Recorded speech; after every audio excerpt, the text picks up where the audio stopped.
Hello everyone. তো চলো আজকে শেয়ার করব ছোট্ট একটা আমাদের লাভ স্টোরি, কী থেকে শুরু হয়েছে আর কি কি পর্যায়ের মধ্যে দিয়ে চলেছে।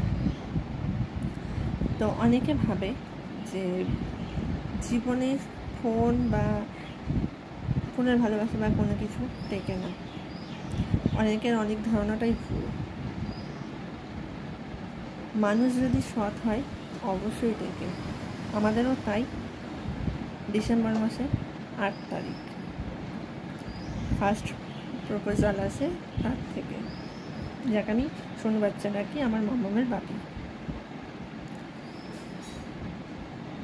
তারপরে ধীরে সুস্থে এগোনো লাইফে। বেশি দিন বলতে প্রায় 1 2 3 মাস।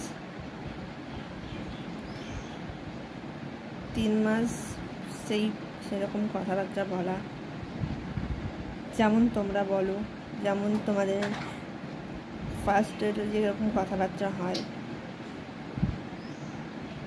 সকাল থেকে রাত অবধি জেগে থাকা, মানে সকালেও জেগে থাকা, রাত্রেও জেগে থাকা, রাত্রেবেলাতে কথা বলা, অনেক রাত অবধিও কথা বলা। তারপরে মাঝে ওর মারও শরীর খুব অসুস্থ ছিল, হসপিটালে ভর্তি ছিল, তখনও রাতভর জেগে থাকা, হসপিটাল বাড়ি করছিল।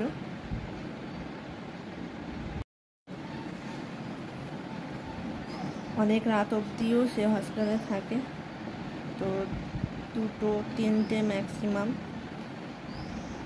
ততক্ষণ অবধিও জেগে থাকা। তো হঠাৎই ওই সময় থাকতে ফার্স্টে বলি আমাদের বিয়ে, আমাদের মেয়েও তার মাঝে। তারপরে হঠাৎই ওর মা, মানে আমার যে শাশুড়ি মা, ওর মা আমাদের ছেড়ে চলে যায়। তো সেই সময়টুকুনিও আমি দূরে থাকি, ও দূরে থাকে। সবসময় আমাদের যে কাছে যাওয়া সম্ভব, কখনোই সম্ভব হয়নি। তো দূর থেকেই কি বলবো, কতটা সান্ত্বনা আমি ওকে দেব, বারবার ফোন করা। আমরাই জানি মা না থাকলে কতটা কষ্ট হয়, এটা জানি। সেই সময়টা আমিও ওকে কী সান্ত্বনা দেব, মানে বলে ভাষা পাচ্ছিলাম না। আমার কাছে যখন রাত্রিবেলায় ফার্স্ট ফোন আসে, ওই ফোন করেছিল, মানে আমি যে ওকে কী সান্ত্বনা দেবো আমি নিজে খুঁজে পাচ্ছিলাম না, কারণ আমারও মা আছে, বুঝি। তো যাই হোক, মার কাজকর্মর পর, মানে মাকে দাহ করার পর ওর যে নিয়ম কানুন যেগুলো ছিল, তো আমি খুব লাকি, ওর সঙ্গে সেই নিয়ম কানুনগুলো আমিও করেছি। ও ওর মতো ওইখানে করেছে, আমিও আমার মতো এখানে করেছি। কারণ ওই যে বললাম, আমরা এতটাই দূরে থাকি, মানে হয়তো 6 মাসে 9 মাসে কথা, মানে 6 মাসে কথা তো আমাদের রেগুলার ভিডিও কল এগুলো, কিন্তু 6 মাসে 9 মাসে আমাদের আসা যাওয়া সবসময় হয়ে ওঠে না। কারণ লং ডিস্টেন্সটা কর্মক্ষেত্রে ওকে বাইরে থাকতেই হয়, আর আমাকে মেয়ে নিয়ে এখানে থাকতে হয়, কারণ মেয়ের পড়াশোনা সব কিছুর জন্য। আর আমাদের লাইফ, মানে লাভ স্টোরির মধ্যে সব থেকে মূল জিনিস কী হচ্ছে, মেয়ে। ওর কাছেও ইম্পর্টেন্ট মেয়ে, আমার কাছেও ইম্পর্টেন্ট মেয়ে। কোনো কিছু যখন হয়, মেয়ের শরীর খারাপ হোক, মেয়ের পড়াশোনা হোক, সব থেকে চিন্তিত ওই, সব থেকে বেশি ইম্পর্টেন্ট মেয়ে আছে লাইফে। তো ঝগড়া অশান্তি তো সব কিছুতে হয়েই থাকে, একটা হাজব্যান্ড ওয়াইফের মধ্যে, তোমরাও জানো। আর লং ডিস্টেন্সে হয় কি, তোমরা যেমন কাছে থাকো, কথাবার্তার মধ্যে সলভ হয়ে যায়। অনেক সময় কী হয়, আমাদের ব্লক হয়ে যায়, মানে আবার সেই 6 দিন 4 দিন পর কথাবার্তা হয়। কিন্তু আমাদের সবচেয়ে বললাম মূল কারণ হচ্ছে মেয়ে। না ও মেয়ের সঙ্গে কথা বলে থাকতে পারে, না আমরা, সলভও হয়ে যায় মেয়ের জন্য। লং ডিস্টেন্সে যারা থাকে তারাই বোঝে যে ছেড়ে থাকার কষ্টটা হয়। অনেকে ছেড়ে থাকে, এটাই। তো ধীরে ধীরে এগুলো জিনিস বেড়েছে, বই কি কমেনি। মানে ঝগড়া অশান্তির পর মনে হতো আজ এতটা ঝগড়া, আবার মনে হয় ডিস্টেন্সটা অনেকটা বেশি। আমার বাড়িতেও তাই, ওর বাড়িতেও তাই। বাড়িতেও হচ্ছে নাতনি ইম্পর্ট্যান্ট, আর আমার বাড়িতে হচ্ছে ও ইম্পর্ট্যান্ট, বড় জামাই। আমরা 2 বোন, আর এখানে 2 জামাই। আর বড় জামাই হিসেবে মা সবসময় ওকে বেশি ভালোবাসে। যাই হোক, এইভাবে এখনও আমাদের জীবনটা চলছে, এইভাবে ধীরে ধীরে ধীরে ধীরে চলছে।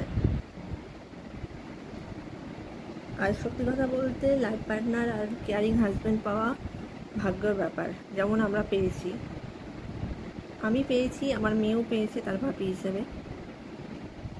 কোনো জিনিসের উপর চোখ বা কোনো জিনিসের মানে যদি পছন্দ হয় বা কোনো জিনিস যদি দরকার হয়, সঙ্গে সঙ্গে পেয়ে যায়। মেয়েও তাই, ডিমান্ড করলেই পেয়ে যায়। কোনো কষ্ট বা কোনো কিছু আমাদের উপর আসতে দেয়নি কখনো, সবসময় নিজের উপরেই রেখেছে। কোনো হয়তো বলবে লং ডিস্টেন্সে কতটা কে কতটা করতে পারে, কিন্তু ওখানে থেকেও যতটা করতে পারে আপাতত মনে হয় অনেকেও করতে পারে না। ঘরে বসে অনেক কিছু করে ফেলে, কি লাগবে কি লাগবে না, কোন ডাক্তারের সঙ্গে কথা বলতে হবে, সব কিছু। বাড়ির খেয়াল, আমার পরিবার, আমার মা বোন সবার খেয়াল সম্পূর্ণরূপে। জীবনে একটা জিনিস জানবে যে যেই ছেলেরা কাঁদে কম, মেয়েরাই হাওয়া উপরে কাঁদে। যে ছেলে কাঁদে সেই ছেলে সব থেকে বেশি তাদেরকেই ভালোবাসে। তেমনি আমার জন্যও কাঁদতে দেখেছি, না ছেড়ে থাকতেও দেখেছি।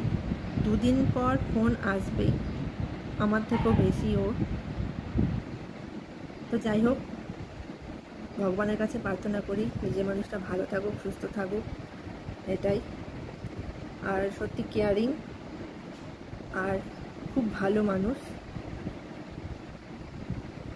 ভগবান, আমি চাই সব সাফল্য দিক, উন্নতি দিক। কে না ভালোবাসে তার হাজব্যান্ডের সাফল্য দেখতে? চাই সব সুখ আসুক আর সবসময় আমাদের কাছে থাকুক। হ্যাঁ, হয়ে উঠছে না এখন কর্মক্ষেত্রের জন্য বাইরে, কিন্তু সবসময় চাই যেতে আমাদের কাছে থাকুক। হাজারো ঝড় আসুক, তুফান আসুক, যাই আসুক না কেন, যেমন আছি সাথে, তেমনই বরাবর যেন সাথ রেখে চলতে পারি আর মেয়েটাকে বড় করতে পারি। আমাদের দুজনের একটাই স্বপ্ন, যাতে মামাম বড় হয়, বড় হয়ে নিজের পায়ে দাঁড়ায়। কারণ ওরও স্বপ্ন, আমারও স্বপ্ন। আর এখনকার তো ছেলে মেয়ের উপর মানে কতটা চাপ, সেটা তোমরা যেন একটা সন্তানকে নিয়ে অনেক স্বপ্ন থাকে তার বাবা মার, এমন আমাদেরও আছে, ওরও আছে, আমারও আছে। তাই হয়তো এই কর্মক্ষেত্রের জন্য বাইরে পড়ে আছে, সন্তান, সংসার, সব কিছুর জন্য।